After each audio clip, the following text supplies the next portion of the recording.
अस्सलाम वालेकुम व्यूवर्स, मैं हूं मोहम्मद मतीन और हम डिस्कस कर रहे हैं computer science 9th class new book chapter number 10 हमारा कंटिन्यू है जी। और उसमें लेक्चर नंबर 85 में आज implication and futures of emerging technologies, ये दो टॉपिक हम डिस्कस करने लगे हैं। और चैप्टर नंबर 10 के ये लास्ट 2 टॉपिक्स हैं जो आपके पास बेसिकली जो हमने IoT और आर्टिफिशियल इंटेलिजेंस के ऊपर या इमर्जिंग टेक्नोलॉजीज में जितनी भी बात की है उसको आज सम अप करने लगे हैं और उनकी एप्लीकेशंस प्लस उसमें जो जो आपके पास इस्तेमालात हैं और फ्यूचर्स में क्या उसका इम्पैक्ट होगा उसको आज डिस्कस करने लगे हैं। आज का टॉपिक हमारा बहुत ही छोटा टॉपिक होगा जिसमें स्पेसिफिकली कुछ चीज़ों को फोकस किया जाएगा, जिसमें सबसे पहले मैं आपको बताता चलूं कि emerging technology such as artificial intelligence, दो ही पढ़ी है हमने।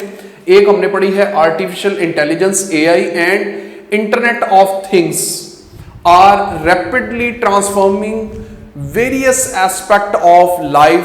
अगर हम अपनी जिंदगी में देखें तो डिफरेंट ऐसी IoT और आर्टिफिशियल इंटेलिजेंस की कई ऐसी एग्जाम्पल्स मौजूद हैं जो हम रिसेंटली इस्तेमाल कर रहे हैं, जिसमें मैंने आपको लास्ट टाइम भी एक एग्जाम्पल दी थी व्यूवर्स कि अगर आप घर में देखें तो घर में ऐसी मशीन्स अवेलेबल हैं जिसमें माइक्रोवेव ओवन है, उसके अलावा ऑटोमेटिक वॉशिंग मशीन है। ये वो बेसिकली आपके पास चीज़ें हैं जो आपके पास AI को इस्तेमाल करते हुए प्रोसीजर को खुद ही अडॉप्ट करती हैं और एक स्पेसिफिक एल्गोरिदम टेक्निक को इस्तेमाल करते हैं और इस्तेमाल करने के बाद उस प्रोसीजर को, उसी एल्गोरिदम को इस्तेमाल करते हुए एक स्पेसिफिक प्रोसीजर को परफॉर्म करते हैं।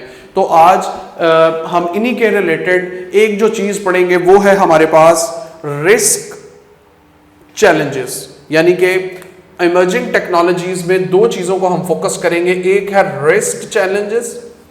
रिस्क चैलेंजेस हमारे पास क्या हैं जब हम इसको इस्तेमाल करते हैं, और दूसरी चीज societal impact and adoption. Societal impact, societal यानी कि सोसाइटी का इंपैक्ट क्या है और अडॉप्शन क्या है। और सबसे पहले रिस्क चैलेंजेस की बात करें तो उसमें दो तीन चीजें बड़ी ही इंपॉर्टेंट है, आपकी बुक में जिक्र है उनका, जिसमें सबसे पहले है डाटा प्राइवेसी कि what is data privacy, data privacy का क्या रोल है। तो उसमें 3 चीजों को आपकी बुक में स्पेसिफिकली पॉइंट आउट मैंने यहां पे किया है। आपकी बुक में एक बहुत ही बड़ा पैराग्राफ लिखा है जिसमें आप चीजों को सम अप किया हुआ है। उनमें से मैंने 3 पॉइंट को यहां पे फोकस किया है, जिसमें है पर्सनल एंड सेंसिटिव इंफॉर्मेशन, ये डाटा प्राइवेसी में आप होल्ड करते हैं। To collect vast amount of data, vast amount of data की कलेक्शन होती है। और लास्ट पे इंश्योरिंग डाटा प्राइवेसी कि आपने डाटा प्राइवेसी कैसे मेंटेन करनी है। उसके लिए हमने स्ट्रॉन्ग पासवर्ड की भी एक सजेशन दी थी, और प्लस हमारे पास जो दूसरी टेक्निक इंक्रिप्शन हमने डिस्कस की थी। दूसरी बात वो है एल्गोरिदम बायस कि हमारे पास जो एल्गोरिदम है वो किस तरह डाटा को टैकल करेगा। तो उसमें training conduct of large data set, आप नंबर ऑफ एम्प्लॉयज की ट्रेनिंग करवा सकते हैं, डाटा को कलेक्ट कर सकते हैं। हमारे पास डिफरेंट ऐसी वेबसाइट्स हैं जिसमें एक हायरिंग प्रोसीजर अडॉप्ट किया जाता है, जैसा कि अगर आप PPSC की वेबसाइट या FPSC की वेबसाइट्स पे देखें तो वहां पे एक जो प्रोसीजर इस्तेमाल किया गया है कि जिसमें आपके पास सबसे पहले एप्लीकेशन सबमिट होगी, एप्लीकेशन सबमिट होने के बाद टेस्ट कंडक्ट किया जाएगा, फिर आपके पास इंटरव्यू लिया जाएगा, फिर आपके क्वालिफिकेशन मार्क्स ऐड किए जाएंगे। सो ये कंप्लीट प्रोसीजर आपके पास एक एल्गोरिदम बेस्ड होता है जो कि स्टेप बाय स्टेप परफॉर्म किया जाता है। दूसरे नंबर पे आपके पास AI मॉडल प्रिपेयर किए जाते हैं। आपके पास ऐसे AI मॉडल प्रिपेयर किए जाते हैं जो रोजमर्रा के जो डेली लाइफ के टास्क हैं वो आपके पास रेगुलर पैटर्न पे और एक स्मूथ वे में प्रोसेस को एग्जीक्यूट कर सके। लॉ इन्फोर्समेंट है आपके पास, जो कि आपके पास एक स्पेसिफिक रूल्स के तहत, स्पेसिफिक एल्गोरिदम के तहत चल रहे हैं। लास्ट टाइम मैंने आपको एक ट्रैफिक सिग्नल की भी एग्जांपल दी जिसमें आपके पास स्पेसिफिक टाइम के लिए एक सिग्नल ऑन होता है और दूसरा सिग्नल आपके पास तब तक ऑफ रहता है। या अगर चारों साइड 4 साइड्स को ऑब्जर्व करें तो उसमें आपके पास एक सिग्नल एक वक्त में आपके पास ऑन होता है, यानी कि आवाज। हायरिंग प्रोसेस में पहले भी आपको बता चुका हूं कि जिसमें आपके पास डिफरेंट इम्पैक्ट को, डिफरेंट आपके पास प्रोसीजर को फॉलो किया जाता है कि पहले एप्लीकेशन सबमिट की जाती हैं, फिर इंटरव्यू कंडक्ट किए जाते हैं, फिर टेस्ट लिया जाता है। तो इस सब प्रोसीजर को ऑब्जर्व किया जाता है इन एल्गोरिदम बाइस में। इसी तरह दूसरी बात जो हम आज डिस्कस करने लगे हैं उसमें सिक्योरिटी के रिलेटेड, यानी कि हमारे पास जो डाटा प्रोटेक्शन है वो क्या है, डाटा प्रोटेक्शन के लॉज हमें क्या सजेस्ट करते हैं। तो उसमें सबसे पहली बात है data protection law. Data from authorised और ऑथेंटिकेट रिसोर्सेज। जब आप डाटा कहीं से कलेक्ट करते हैं तो वो आपके पास ऑथेंटिकेट होना चाहिए, वो आपके पास डाटा जो कलेक्ट कर रहे हैं वो आपके पास ऑथराइज्ड रिसोर्सेज से कलेक्ट होना चाहिए। नंबर 2, स्टोर डाटा आप इस्तेमाल कर सकते हैं एंड ऑब्वियसली डाटा की प्रोसेसिंग भी आपके पास डाटा प्रोटेक्शन लॉज में शामिल है।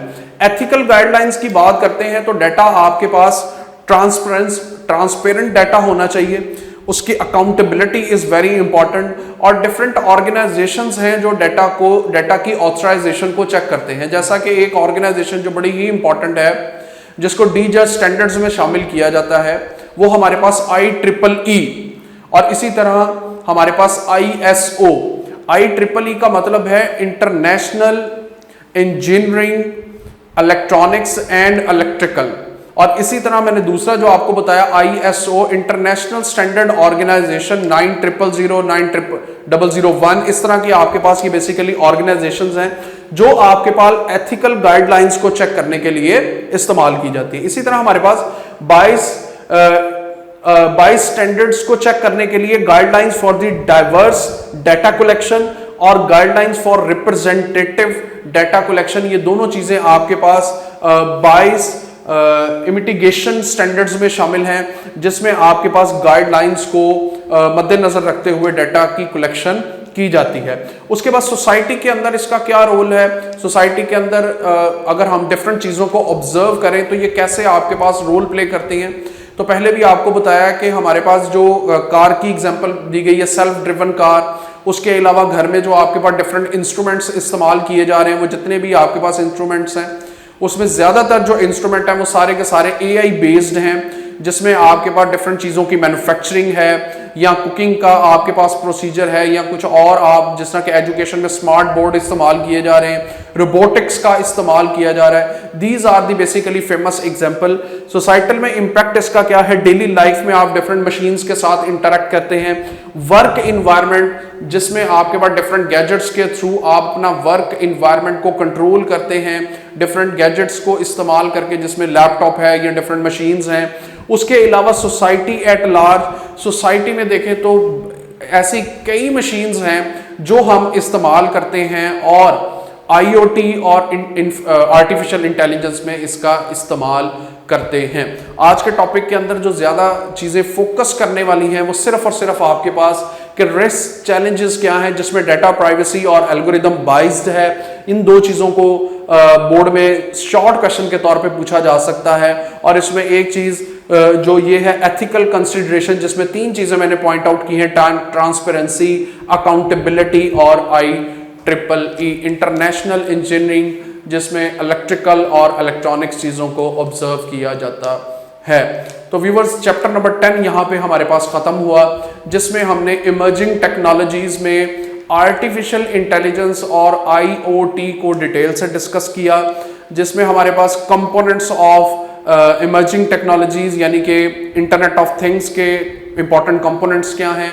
और इस चैप्टर के अंदर जो सबसे इंपॉर्टेंट बात कि एक्सप्लेनेबल और अनएक्सप्लेनेबल में क्या डिफरेंस है, वाइट बॉक्स और ब्लैक बॉक्स में क्या डिफरेंस है, इसमें शॉर्ट क्वेश्चन और लॉन्ग क्वेश्चन ये दो ऑब्जर्व किए जा सकते हैं, इन पे क्वेश्चन बोर्ड में पूछा जा सकता है। चैप्टर नंबर 10 इंतहाई एक शॉर्ट चैप्टर है जिसमें सिर्फ इमर्जिंग टेक्नोलॉजीज AI और IoT के बारे में डिटेल से बताया गया है। उम्मीद करते हैं कि ये चैप्टर आपको समझ आया होगा।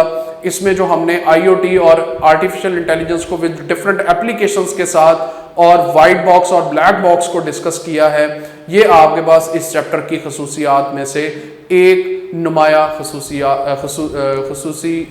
जो ये एक आपके पास शामिल है। इंशाल्लाह बहुत जल्द आपके पास चैप्टर नंबर 11 में हाजिर होंगे। टिल देन अल्लाह।